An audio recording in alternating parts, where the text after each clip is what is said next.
ललकार पाकिस्तान के ऐसे कमांडो की दास्तान जो लड़ाई झगड़े को पसंद नहीं करता था। सियासत ने, हालात ने और पुलिस ने उससे उसका प्यार छीन लिया। वो आदमी बेजार हो गया। फिर एक दोस्त ने उसकी ज़िंदगी बदल दी। वो दिन ब दिन फुलादी जिस्म और इरादों का मालिक बनकर अपने और मुल्क दुश्मनों पर टूट पड़ा। दास्तान की तरफ चलने से पहले चैनल को सब्सक्राइब करें, लाइक करें और शेयर करके अपनी मोहब्बत का सबूत दें। शुक्रिया। ललकार किस्त नंबर 94।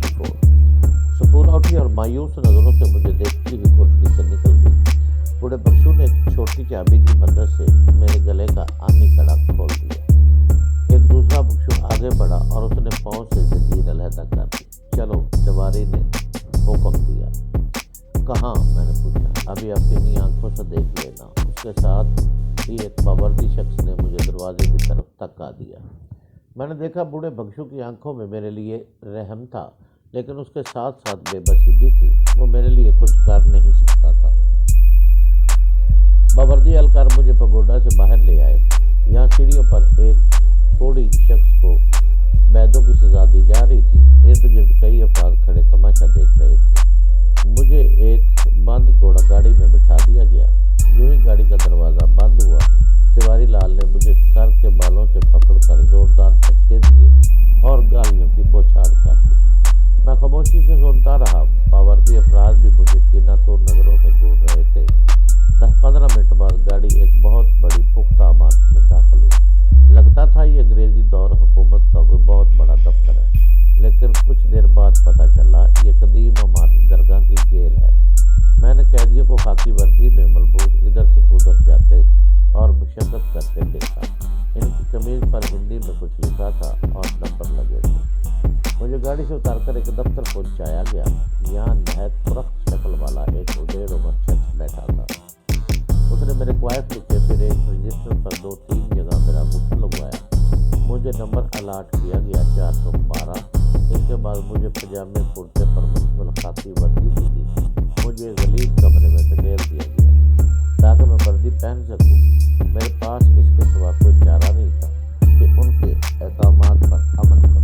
मेरा अंदाज़ा था कि अब मुझे किसी बैरक में धकेल दिया जाएगा जहां नैत वाहियात किस्म के बदबूदार लोग बंद होंगे। लेकिन इसके बाद जो कुछ हुआ वो कतई गैर मुतवक्को था। मुझे एक छोटे हाथे में ले जाकर एक दूसरी घोड़ा गाड़ी में बिठाया गया। उस गाड़ी में सिर्फ एक घोड़ा था। बावर्दी अफराद बदस्तूर मेरे साथ मौजूद थे, लेकिन अब स्याह चेहरा तिवारी लाल नज़र नहीं आ रहा था। घोड़ा गाड़ी एक छोटे से दरवाजे से बाहर निकली। गालबन ये जेल का कोई अकबी दरवाज़ा था। 10-15 मिनट तक सफ़र करने के बाद हम एक इमारत में दाखिल हुए।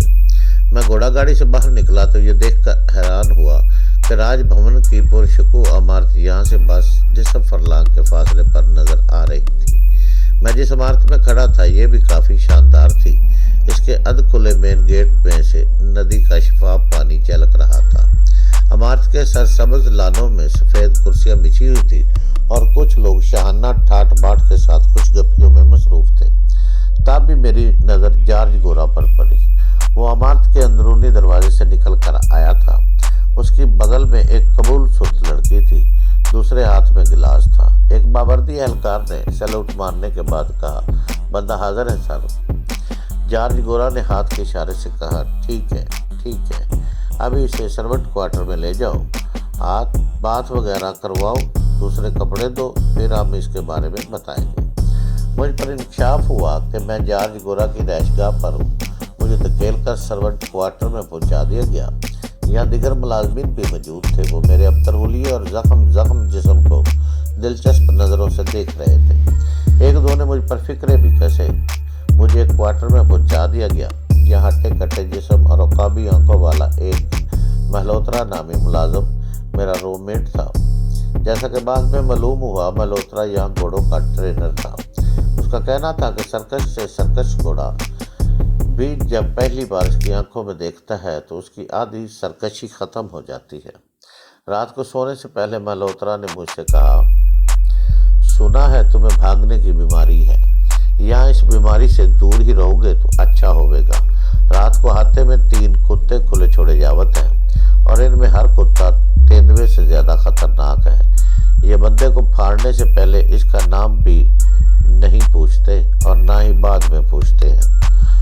रात को बाकी कोठी के हाथे की तरफ से देहकुल कुत्तों की दबी दबी आवाजें सुनाई देती रही। यकीनन यहाँ काफी तादाद में पहरेदार भी मौजूद थे। कोठी के अंदर कहीं मध्यम आवाज में पियानो बज रहा था और रक्स की धुन फजा में बिखर रही थी। मैं जब तक सो नहीं गया मल्होत्रा भी जागता रहा और बीड़ी के कश लेता रहा। यकीनन वो मेरा रूममेट होने के साथ साथ मेरा निगरान भी था।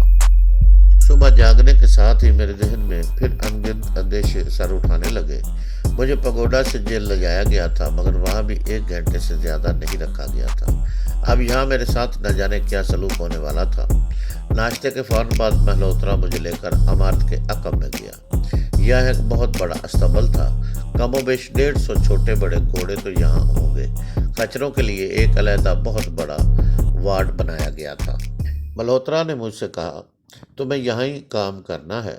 कुछ काम तो तुम्हें आते ही होंगे, कुछ काम थोड़े तजर्बे के बाद सीख जाओगे। घोड़े की लीद वगैरह ढोने के लिए किसी खास ट्रेनिंग की जरूरत नहीं होवे है। यहाँ हाँ, इनका खरखरा करना और उनको दुआ वगैरह खिलाना, ये काम ज़रा मुश्किल हुए हैं। ये 8-10 दिन में सीख जाओगे। ना ही सीखोगे तो फिर मैं सिखा दूंगा। आखिर में उसका लहजा धमकी आमेज हो गया। बदबू से मेरा दिमाग फटा जा रहा था। मैंने कहा, ये काम मुझसे नहीं हो सकेगा। देखो, यहाँ इससे गंदे गंदे काम भी मौजूद हैं। इसे गोरा साहब की मेहरबानी जानो कि तुम्हें अस्तबल तक रखा है। वो देखो, वहाँ कुत्तों का वार्ड है। उससे आगे पालतू सूअर है। सूअर के गंद में रह लोगे? उसने आखिरी अल्फाज बड़ी मोहब्बत से कहे। अगले 3-4 दिन मेरी मसरूफियत बड़ी बेहद कड़ी और नापसंदीदा रही। मुझे अली सुबह मुँह अंधेरे उठना पड़ता था। इसके लिए एक अलार्म थोड़े थोड़े वक्फे से 3 बार बजाया जाता था। एक रात मैंने एक बहुत तेज और कड़ी आवाज वाला सायरन भी सुना। पता चला ये खतरे का सायरन है। अमूमन इमारत के करीब किसी जंगली जानवर की मौजूदगी के वक्त बजाया जाता है। सूर्य निकलने से पहले ही अस्तबल में मेरा काम शुरू हो जाता था। अस्तबल के दरवाजे सारी रात बंद रहते थे, लिहाजा अलसुबह जानवरों की जो बू अंदर से उठती थी वो नाकाबिले बर्दाश्त होती थी। अस्तबल में कमोबेश 30 मुलाजिम थे। मल्होत्रा इनका सेकंड इंचार्ज था। वो सारा दिन अस्तबल के तूलो अर्ज में दंदनाता और मुलाजिमों को डांटता डपटता रहता। मुझ पर वो खास शफकत फरमाता था। इस छोटी सी गलती के लिए बालों से पकड़कर बुरी तरह झंझोड़ देता था और मुकामी लहजे में गालियां देता था। वो मुझे किसी एक काम पर टिकने नहीं देता था। कभी मालशियों में शामिल कर देता, कभी घोड़े को खुरियां लगाने वालों में, कभी चारे का इंतजाम करने वालों में। गाहे बगाए वो मुझे सख्त तंज का निशाना भी बनाता रहता था। एक दिन मेरे करीब से गुजरा तो एक सीनियर मुलाजिम से मुखातब होकर बोला, ओए नादर, लिद की टोकरी इसके कंधे पर क्यों रखवाई हुई है? तुम्हें पता नहीं ये सुल्ताना राजपूत का शौहर नामदार है। आखिर कोई इज्जत होवे है शौहर नामदार की। सीनियर मुलाजिम ने फौरन टोकरी मेरे कंधे से उठा ली। मल्होत्रा बड़ी मोहब्बत से बोला, महरोज जी, आप इन 4 सफ़ेद घोड़ियों का खरखरा कर लें। दोपहर के भोजन तक के लिए ये काम काफ़ी है। खरखरा यानी खरेरा मेरे लिए एक मुश्किल काम था। मैं इसमें सिर्फ 15-20% महारत ही हासिल कर पाया था। एक मुलाजिम ने खरीरे वाला बुरश मुझे पकड़ा दिया। मैंने डरते डरते पहली घोड़ी के पास गया। वो उछल कर एक तरफ हो गई। मैंने दूसरी पर कोशिश की तो उसने एकदम घूम कर लात चलाई। मैं अलर्ट था, इसलिए संगीन ज़रब से बच गया। इसके बावजूद लात मेरे कंधे पर लगी और मैं उल्टकर कच्ची ज़मीन पर जा गिरा। ये जगह पेशाब और लेद से लुथड़ी हुई थी। मेरा एक पहलू और चेहरे की साइड बुरी तरह लुथड़ गई। इर्द गिर्द मौजूद अफराद हंसने लगे। जी चाहा कि इनमें से किसी एक पर झपट पड़ूँ और 2-4 घोंसे तो जड़ दूँ, लेकिन इसके बाद की सूरत हाल मेरे ज़हन में आई और दिल पिस कर रह गया।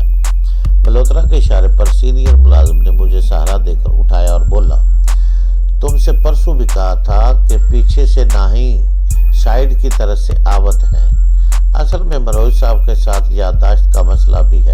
ملہوترا نے طرزیہ لہجہ اختیار کیا۔ ان کی یادداشت کے ساتھ عجیب گڑبڑ گھوٹالا ہے۔ ان کو 10 دن کی باتیں یاد آتی ہیں تو پچھلے 10 دن کا دروازہ بند ہو جاتا ہے۔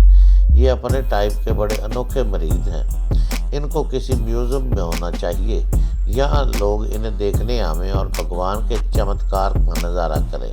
اس قسم کے مذاق میرے لیے اکثر کیے جاتے تھے۔ ایک دوپہر عجیب تماشا ہوا۔ میرے علاوہ 6-7 ملازمین استبل میں موجود تھے۔ ہم گھوڑوں کے لیے چارہ بنا رہے تھے۔ خشک اور تر چارے کو علیحدہ علیحدہ کاٹنا اور پھر اسے مکس کر کے کھرلیوں میں ڈالنا ایک نہایت مشقت طلب کام تھا۔ ہم پسینے سے شرابور ہو رہے تھے۔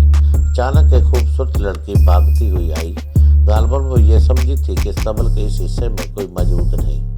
اس نے اندر آ کر دروازہ تیز سے بند کرنا چاہا، مگر ایک شخص دروازے کو دھکیلتا ہوا اندر آ گیا۔ لڑکی ہنستی اور بل کھاتی ہوئی استبل کے اندرونی حصے کی طرف بھاگی۔ اس کے پیچھے آنے والا مرد اسے پکڑنے کے لیے دوڑا۔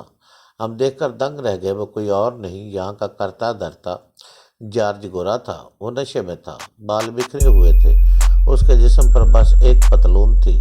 وہ بڑے رومانی موڈ میں دکھائی دیتا تھا۔ اس نے جلدی لڑکی کو پکڑ لیا اور گھاس کے ایک بڑے ڈھیر پر گرا لیا۔ لڑکی کے جسم سے ہنسی فوارے کی طرح پھوٹ رہی تھی۔ دونوں ایک دوسرے میں گم ہونے لگے۔ ملہوترا تیزی سے سرگوشی میں بولا، چلو چلو باہر چلو۔ وہ ملازمین سے مخاطب تھا۔ ملازمین نے شوق نظروں سے ایک دوسرے کو دیکھ کر خاموشی سے باہر کھسک گئے۔ میں بھی ان میں شامل تھا۔ جارج گورا اور لڑکی گھاس میں کی حرکت میں گم ہو چکے تھے۔ میں دنگ رہ گیا۔ یوں لگ رہا تھا جیسے یہ ہمارے جارج کی شکار گاہ ہے۔ وہ جہاں اور جب چاہتا ہے شکار کرتا ہے۔ اپنی طلب کی شدت میں یہ بھول جاتا ہے کہ اس کے ارد گرد کا ماحول کیا ہے۔ یہاں کے لوگ غالباً اس کے مزاج کے عادی ہو چکے تھے۔ وہ موقع کے لحاظ سے اپنا رد عمل ظاہر کرتے تھے، جیسے انہوں نے اب کیا تھا۔ وہ خاموشی سے باہر نکل آئے تھے۔ ابھی تو مالک نشے میں تھا۔ کل وہ ہوش میں ہوتا تو جواب طلبی کرتا کہ جب وہ اتنے شدید رومانی موڈ میں تھا تو وہ لوگ موقع سے دفان کیوں نہیں ہوئے تھے۔